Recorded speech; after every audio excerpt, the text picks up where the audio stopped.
अपना आप ही देखते रहते थे। घर से आईना देखना बुरी बात नहीं, लेकिन सिर्फ अपना आप ही देखते रहना और हर वक्त देखते रहना, खुदा मुझे ऐसी खुदाई ना दे कि अपने सिवा कुछ दिखाई ना दे।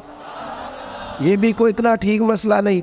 आप गौर फरमाए, क्या अर्ज करना चाहता हूं आपकी खिदमत में मेरे अजीज।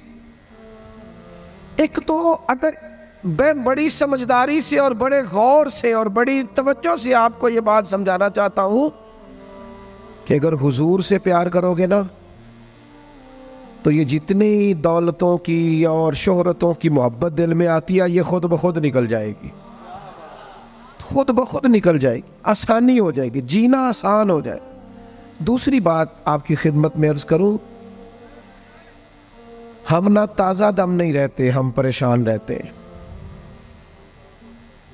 हम बोर होते हैं, हमारी तबीयतें बाज़ोकात जल्दबाजी करती हैं, हम बाज़ोकात उलझ जाते हैं, करार तलाश करते हैं। उस करार को तलाश करने के लिए फिर बाज़ लोग उल्टी सीधी मूवीज़ देखते हैं। बाज़ लोगों का ख्याल है कि शायद मैं कोई लतीफ़ा सुनूंगा तो मामला ठीक हो, फिर उसका नतीजा भी निकला है लतीफ़े सुनने का। अब लतीफ़े सुनाना भी इतना बड़ा काम हो गया है कि मौलवी है पगड़ी दाढ़ी वाला, लेकिन उसके नाम के नीचे लिखा है फ़नी मौलवी। खुदा के बंदे, ये संजीदा स्टेज है, दीनदार लोगों का करने का काम है, आप क्या कर रहे हैं? मौलवी भी फनी होता है, 6 मानादार है कि हमारा मिजाज था हर चीज शुगल मेला, हर चीज हंसना उलझना। मेरे अजीज, हम चूंकि सुकून चाहते थे, कुछ ने इधर उधर की मूवी देख ली, कुछ ने हंस लिया, कुछ सैर को चले गए, कुछ का ख्याल था खाने खा लेंगे तो सुकून आ जाएगा। याद रखना, इन चीज़ों में सुकून नहीं है, इनमें तो आप उलझते जाएंगे। मजीद तो सुकून कहाँ है, करार कहाँ है? आप कभी सहाबा की जिंदगियां देखें ना, हालात जिस तरह के भी थे ना, उनको जो सुकून मिलता था वो रुखे मुस्तफ़ा से मिलता था। उनकी तबीयत पूरी लग गई थी कि हुजूर अलैहिस्सलाम की जो यादें हैं वो दिल को ताज़ा करती। उनका ख्याल था कि बाहर अगर किसी चीज़ का नाम है तो वो जिक्र मुस्तफ़ा है, याद मुस्तफ़ा है और दीदार मुस्तफ़ा है। आला हजरत मुफ्ती हैं, फतवा देते हैं। आला हजरत मुफस्सिर कुरान है, कंजुल ईमान बजाते खुद एक तफसीर है, तर्जुमा ही तफसीरी है।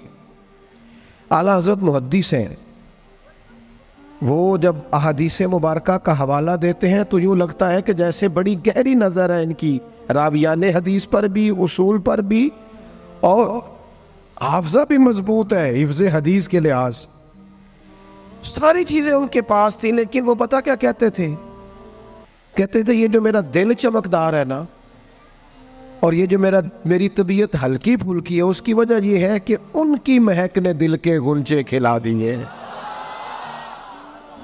ये मैं नहीं आपको तकरीर सुना रहा, मैं तो जज्बात का इजहार कर रहा हूं। उनकी महक ने दिल के गुंचे खिला दिए हैं। तो क्यों गुंचे खिला दिए? कहते मेरे नबी का कमाल ये है कि वो जिस राह चल दिए हैं कूचे बसा दिए। वो जिस राह भी चल दिए हैं कूचे, हुजूर पर थोड़ा गुजर जाए तो काम हो जाता है। करार, सुकून, सारे दुख मिट जाएंगे अगर दिल हुजूर से लगा लोगे। अगर मुहब्बतों का मरकज रसूल पाक को बना लोगे। आप देखें ओहद के मैदान के अंदर काफिर ने एक बड़ी अजीब साजिश की मुसलमानों को परेशान करने के लिए। और तक भाई, आप लोगों की वजह से अगर इतने लोग तकलीफ में हैं तो आपको समझ जल्दी से बैठ जाए जी, जल्दी से जी, फैसला करने में इतनी देर, अल्लाह आपको सलामत रखे, बैठ जाए जी। अब आप खड़े हैं जनाब, आप भी बैठ जाए, अल्लाह आपको बरकत अता फरमाए। अच्छा, एक बंदा महफिल में खड़ा हो जाता है मोबाइल लेके, अल्लाह उन्हें समझना चाहिए कि बाकी सारे कुल भी है मोबाइल। खुदा के बंदे, आपकी वजह से इतने लोग पीछे अगर परेशान है तो आपको समझना चाहिए उस चीज़ को। अल्लाह ताला आप सबको हंसता और मुस्कुराता रखे। नबी पाक की ज़ात से जब आपकी कामिल वाबस्तगी हो जाएगी ना, तो हुजूर की ज़ाते वाला का प्यार, और प्यार लारों वाला नहीं होना चाहिए, खाली जल से महफिल में और माए का हाथ में आया तो इश्क का दावा तगड़ा, खाली इस तरह नहीं। तन्हाई में भी तू रोए हुजूर की बारगाह। एक महफिल में मैं एक दफ़ा हाजिर था तो एक नात का बच्चा मेरे पास आया, कहने लगा जी मेरी सिफारिश कर दो, मैं भी हजूर दी बारगाह च हाज़री लवानी है। मैं क्या पुत्र तू घर जाके पढ़ लै, उत्थे भी हाज़री लग जाएगी कि 4000 बंदा चाहिए हाज़री लवाने लई। हुजूर की बारगाह में तो जहाँ बैठ के भी पढ़े हाज़री लग जाती है। इसके लिए क्या साज संवर के मजलिस ही फ़कत हो तो हाज़री लगती है?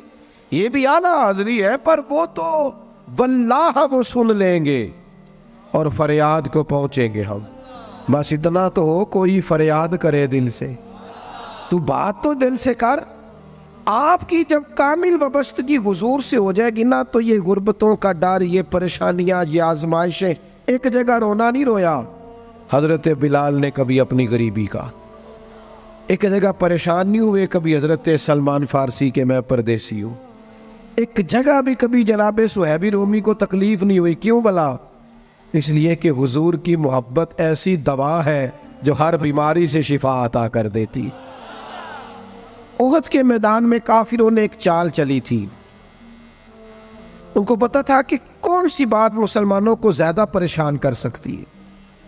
उन्होंने एक अफवाह फैला दी थी कि माज़अल्लाह हुजूर को शहीद कर दिया गया। उसकी वजह से शदीद परेशान हुए सहाबा, और जंग के जो नतायज बरअक्स आए उसकी बड़ी वजह यह अफवाह भी बनी। अब सहाबा बड़े परेशान थे, हुजूर शहीद हो गए। कुछ लोग ना मैदान उहद से जब वापिस आ रहे थे ना, जंग खत्म होने के बाद, एक खातून जा रही थी मैदान जंग की जानिब। औरतें अपने मिजाज के लिहाज से कमज़ोर होती हैं कल्बी तौर पर, और बड़ी खूबसूरत बात लिखी है उलमा ने, कहते हैं औरत के दिल में दर्द ज़्यादा होता है ना, प्यार ज़्यादा होता है, और ये जो वो कमज़ोर वाक़या हुई है इसे ऐब ना समझो। इसीलिए तो अल्लाह ने बच्चे को पालने का ज़िम्मा उसका लगाया है कि वो शफ़क़त ज़्यादा रखती है, मोहब्बत ज़्यादा रखती है, दर्द दिल ज़्यादा रखती।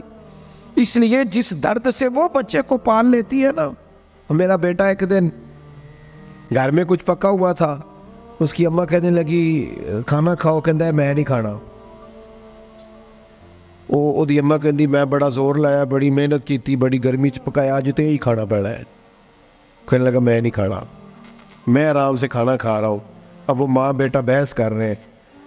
थोड़ी देर गुजर गई तो मैनू कहती तुसी क्यों नहीं बोलते? मैं क्या मैनू पता है किन्ने जितना है, थोड़ी देर बाद खलो जाओ, मैनू पता है किन्ने जितना है। वो बच्चा उठ के अंदर चला गया, कहने लगा मैं नहीं खाता, तुसी खाओ।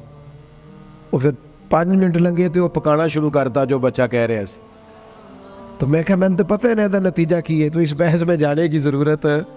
इसलिए कि माँ औलाद के सामने हमेशा ही हार जाती है। वो औलाद के सामने जीत सकती, वो नहीं जीत सकती ना। शफकत ऐसी है। औरतें मिजाज के लिहाज से अल्लाह ताला ने नरमी दी होती, इसको ऐब ना जाना जाए, ये अल्लाह ताला ने उन्हें वदियत की है चीज़। तो खातून जा रही है मैदान उहद की जानिब, वहाँ से सहाबा आ रहे। तो खातून पूछती है सहाबा से हुजूर का क्या हाल है? तो एक सहाबी अपने लहजे में गोया कहने लगे खबर मुश्किल है, पर तुझे सुनानी भी ज़रूरी है। इस जंग में तेरे भाई का इंतकाल हो गया है। बहन के लिए इससे बड़ी भी कोई खबर होगी कि भाई का इंतकाल हो गया? वो खातून ने ये खबर सुनी, इन्ना लिल्लाहि व इन्ना इलैहि राजिऊन पढ़ा, आगे गुजर गई। अगले सहाबी से जाके पूछती है हुजूर का क्या हाल है, और बेचैन है, दौड़ी जा रही। ये मेरी बात को समझे आप। किसी एक जगह जब आपकी मोहब्बत का गलबा होता है तो फिर बाज गम लगते ही नहीं। आपकी कैफियत ही और होती है जिंदगी गुजारने में। आगे बढ़ी, एक और सहाबी मिले, उनसे पूछती है हुजूर का क्या हाल है? तो कहने लगे मेरे पास तेरे लिए एक बड़ी सख्त खबर है, तेरे शौहर का इंतकाल हो गया। उसने थोड़ी देर के लिए खामोशी इख्तियार की, अल्लाह की रज़ा पे राज़ी रहने के कलिमात अदा की और आगे बढ़ी। एक और शख्स से सवाल, ये ज़रा सोचते जाना, ये खबरें अगर अचानक मिले, भाई चला गया है, बाप चला गया है, इसको सोचना, अपने ऊपर तारी करना, खुदा ना करे ऐसा हो। पर जब खबर मिले तो कैफियत क्या होती है। वो खातून आगे बढ़ी तो एक शख्स और मिला, पूछती है ज़रा बताओ ना हुजूर का क्या हाल है? तो कहने लगे मेरे पास तेरे लिए खबर है कि तेरे वालिद भी इस जंग में शहीद हो गए। बेटियों का तो मेका ही बाप से होता है, माँ से होता है। वालिद चले गए, थोड़ी देर के लिए गर्दन झुकी, कलिमात अदा की, और फिर पूछती है सियाबी से, वालिद चले गए, भाई चले गए, शौहर चले गए, मुझे बताओ कि मेरे नबी पाक का क्या हाल है। तो सियाबी कहने लगे, अल्हम्दुलिल्लाह मैं ज़ियारत करके आया हूँ, रसूल पाक बिल्कुल ठीक है।